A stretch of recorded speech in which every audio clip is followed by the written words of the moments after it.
Le signe numéro 2, le marché immobilier est devenu un véritable cauchemar pour une grande partie de la population. Certes, en 2024, les prix des logements anciens ont légèrement reculé, à peine 0,1% par trimestre, mais cette correction est dérisoire face à l'ampleur de la flambée des 2 dernières décennies. Les prix restent tout simplement inaccessibles pour la majorité.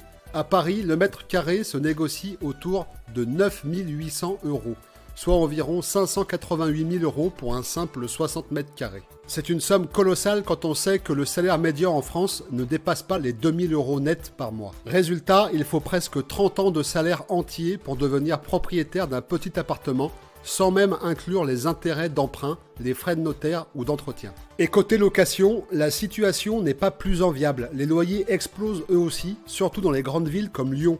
Louer un 30 mètres carrés, il coûte en moyenne 600 € par mois, ce qui représente près d'un tiers du SMIC, qui est à 1 300 € environ. Et selon les chiffres de novembre 2024, le prix moyen au mètre carré atteignait 17,40 €, soit environ 522 € par mois pour un studio de 30 mètres carrés. Si l'on prend comme référence le SMIC net mensuel qui est d'environ 1 300 € en 2024, cela signifie que près de 38% du revenu d'un SMICard part dans le loyer, dépassant largement le seuil de 30% généralement considéré comme soutenable.